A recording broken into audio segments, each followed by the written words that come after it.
All right, we're going to jump right into this one. And have you ever wondered or have you ever felt kind of exasperated because your children are constantly bickering and it's just driving you up the walls and you absolutely don't know what to do about it? So, we're going to talk about that in this episode. And if you hear the background noise again, I have a 150-pound puppy walking around wanting my attention. So, this should be an interesting episode as well.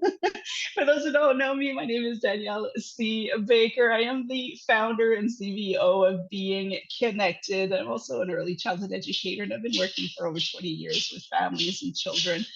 I specialize in effective and value-based parenting, and I help parents kind of navigate their realities of their role as a parent. And I'll do an episode on what value-based parenting means. I realize it's not a very traditional way of dealing with parenting, but I'll get to that. But you got to remember, don't get it, get it twisted. When you work with me, we're going to be putting your child's needs first. So put the ego and pride aside, and we're going to get right to it.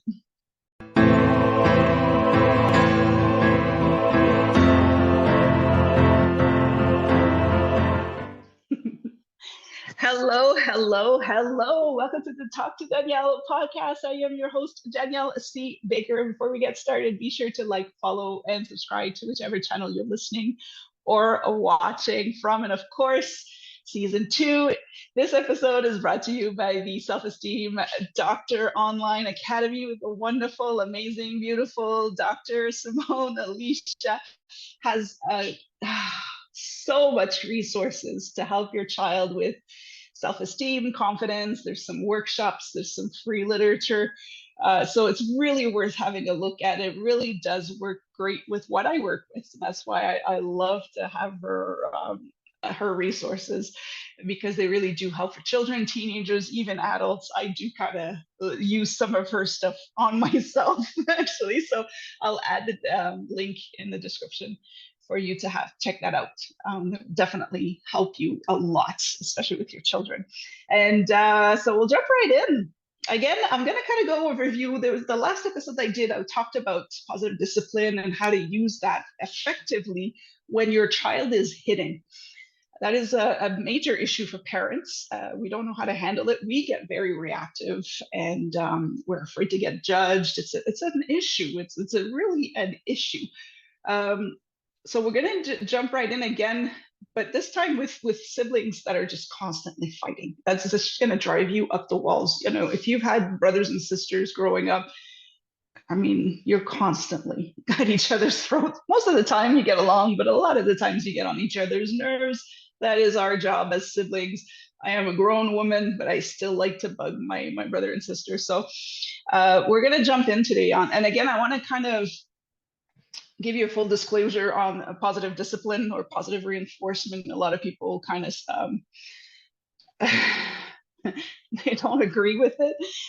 We have to forget that we cannot forget that we've been raised in a different form of discipline, and a lot of people are not keen on giving positive discipline a try because it's something nobody knows how to handle it. We weren't raised with that. Our parents weren't raised with that. Our grand is the only way to teach them right from wrong. And my note to that, and I used to believe that as a parent, it's only when I started professionally working with children and other people's children that I saw the benefits of positive discipline. And this is the only way that I can explain it. If it really worked, if the negative discipline really worked, we wouldn't have any issues.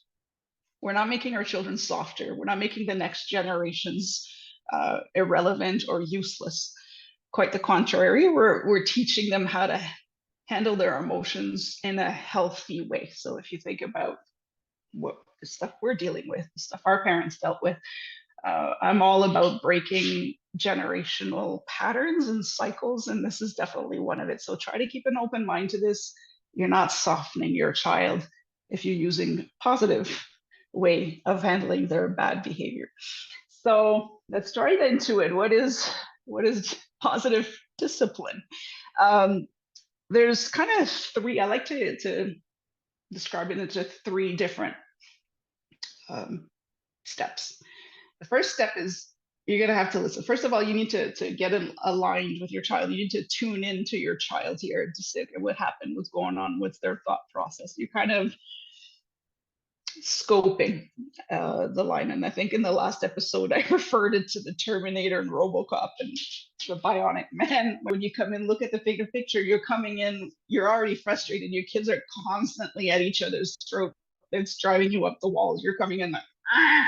So stop that, stop and kind of look, okay, what's going on? Start with that. You need to listen, what's going on?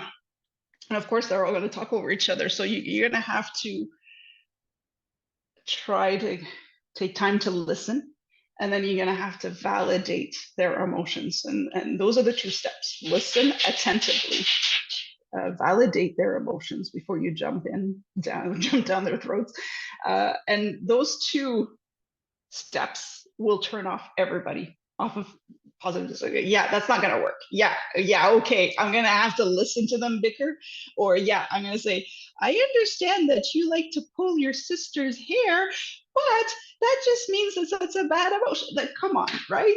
I was like that. I mean, you got to be kidding me. No, I was like, stop it or else.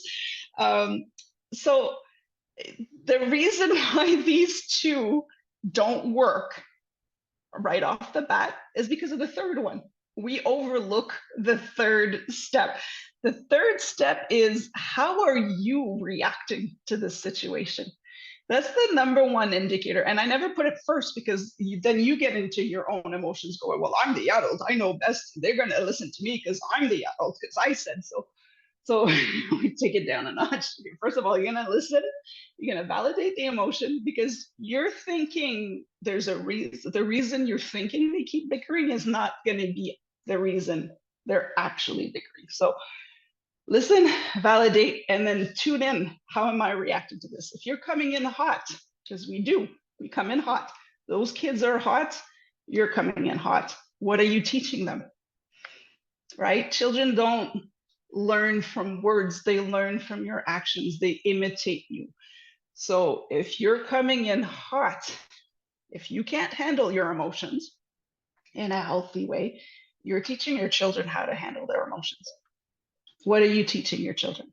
So how are you reacting? That's the big wake-up call. This is what I mean when you need to put your pride and ego aside, not because you're too much of a proud person. I didn't know how to say that. It's nothing like that. It just means that we are going through our own emotions. These kids are constantly at each other's throat, and I'm pulling my hair out. So of course I'm going to react. But the best thing to do is, okay, how am I reacting to this? Take a deep breath, go in. This is the thing that works the best for positive. And this is, I'm talking from my own experience. I have 20 years of this with other people's children. And the reason why I keep saying with other people's children is because I'm not calm, cool, and collected when I'm dealing with my own children, because now I am emotionally invested in this. And the children that I work with for my job, at the end of the day, I hand them back to their parents, right? So I'm more like an auntie. So it's easier for me to take that step back and not react, because yes, it's going to affect me when you're in a class of 30 kids and they're all at each other's throats. That is, on a day that I have a headache, I'm not feeling well, that is going to get to me. But I can let it go because I'm not emotionally invested as much as I am with my own children. My children are grown now, but they can still get under my skin, and they will test me. They're old enough now where they can say, let's see, wonder, she studied psychology for so long. Let's see how where her breaking point is, right? So the first thing you need to do, and I'm going to do an example with you today, it's going to be a little awkward, is you don't react. Because remember, that third step, the one that will make the two first step work, is how are you reacting? You don't react, you pause. There is incredible power in a pause. And if you don't believe me, we're going to do it right now. I'm only going to do 5 seconds just to show you how awkward and how effective a pause is.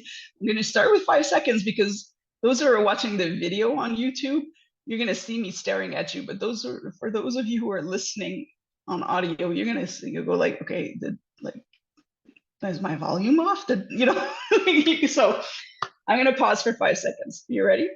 Let's do this.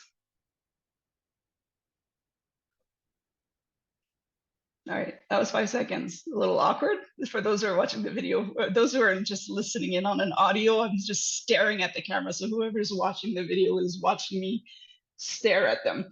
I'm going to do 10 seconds. I'm going to try to do the mother look. I don't know if that'll work.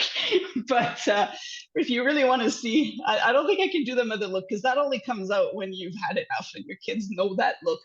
But I'm going to try to be serious. And for 10 seconds, it might be worth for you to go on YouTube and look at this episode after just to see what I look like. I'm curious to know. Let's do 10 seconds. So here we go.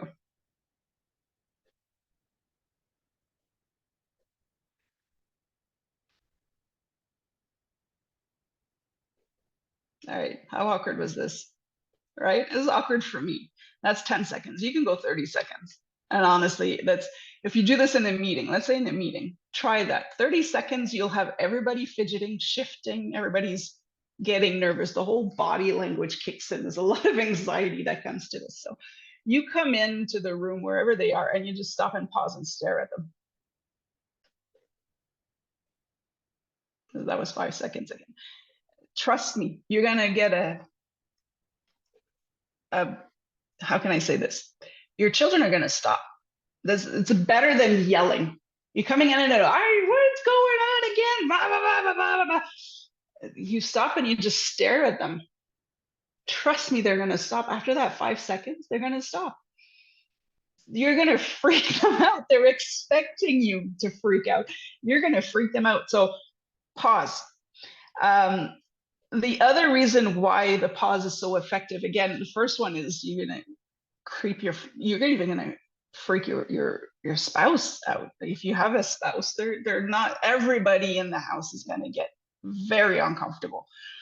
So it works on the spouse too, by the way. The second reason why this is so important is because if you're coming in hot, you are in no way able to reason properly at that point.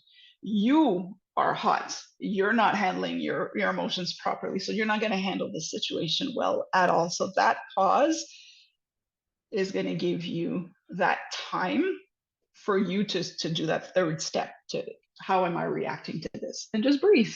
This is your Zen time as you're instilling fear in your children because you went completely silent. This is your Zen time. You're like,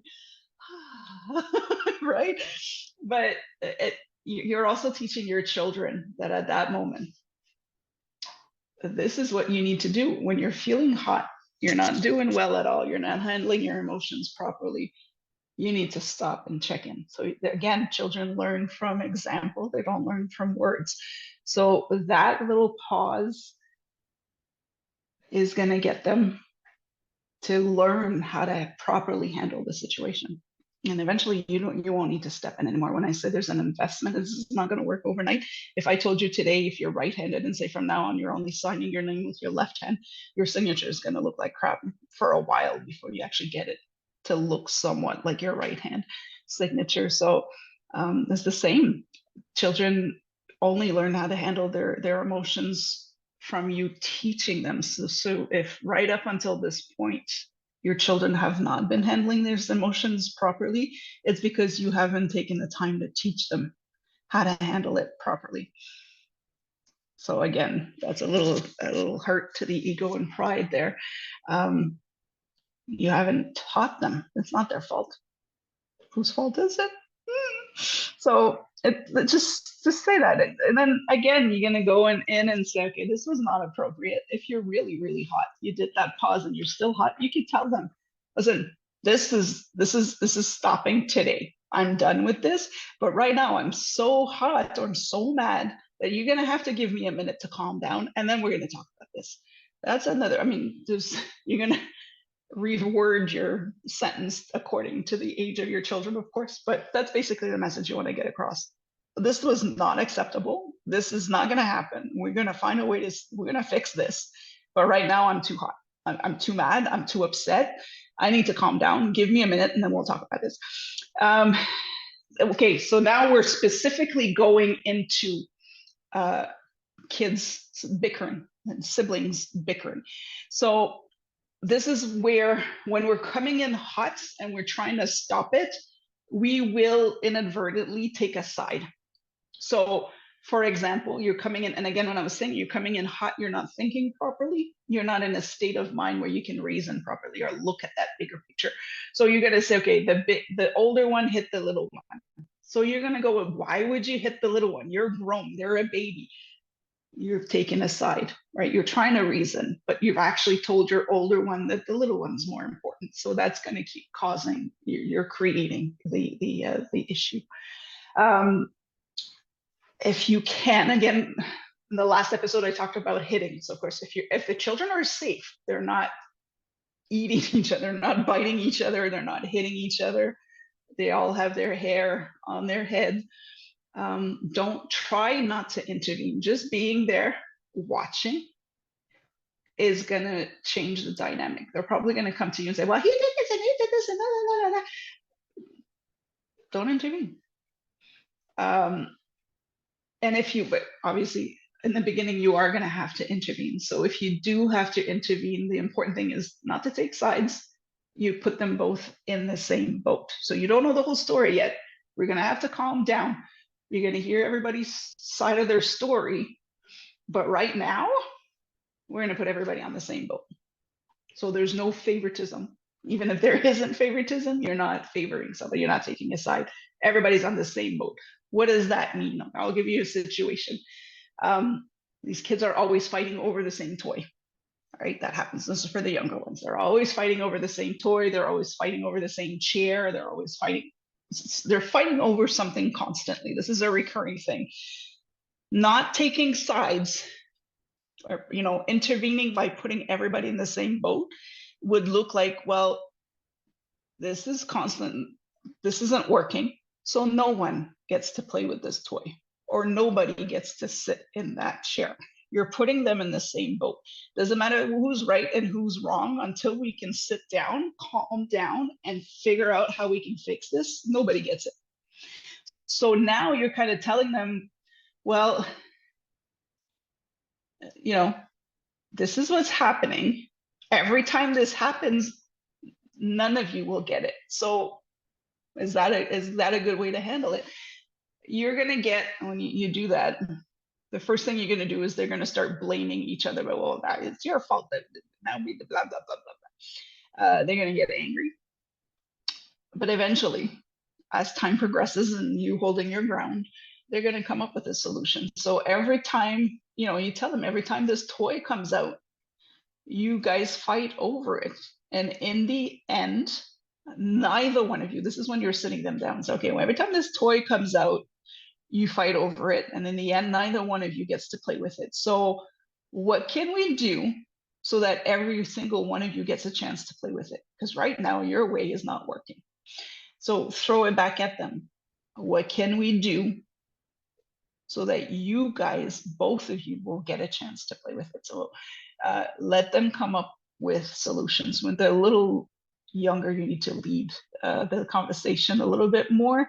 So, you can say, okay, well, would you think taking turns will work? Do you think that you could do a rotation, time-wise? You have it in the morning, whatever. Don't give them the solutions, but give them examples and they will work it out and say, okay, this is your decision now. You're holding them accountable. This is the other thing you're teaching them, is accountability. You came up with this solution. We're trying it. If it doesn't work, we got to find another solution. This is, and if they bicker and say, well, if it happens again over the same toy, say, hey, you guys found the solution. Why is this still happening? It's their fault now. It's not their fault, but you know what I mean? Like you're holding them accountable and you're teaching them how to problem solve in the process. So this is kind of the bigger picture of what to do with bigger. I gave you that example. If you have any other examples, put them in the comments. I can do lives on Facebook or Instagram or whatever, wherever you need me to be. I could do a live and just kind of interact like this and say, okay, well, this for this situation. But, I gave the toy. You have to understand that a lot of times the siblings will bicker because they want your attention. So again, it's what kind of attention are you giving them? Right now, they're getting attention from you by having a negative behavior. So let's try to switch that around so that they're getting the attention when they're doing something right. So when you're going through this process, they came up with a solution. It's like, we're not fighting over this toy anymore. It's actually working. That's when you give them their attention. It may get worse before it gets better, but again, don't forget, it takes time to learn a new habit. If right up until this point, you never taught them how to handle the situation properly, they're not going to be able to do it overnight. We can't even do that overnight. So take your time, invest in it. It could take you maybe 3 weeks, 4 weeks, but I mean, how many years have you been going through this right now? So, a couple of weeks is really not that bad, considering you're going to probably have another 20 years of it if you don't deal with it. It's a bit of an investment, but it's worth it in the end. I gave the fighting over a toy because that's a very common thing, but it could also just be for your attention. So I mentioned in the last episode, devoting them time, just one-on-one, your full attention, 10 to 15 minutes. I mean, you're busy, you don't have to give them a full day. They get to choose the activity and they get to lead the activity. You don't boss them around, you tell them. And by doing that, that is the way to tell them, you have my full attention, because you're telling me what to do.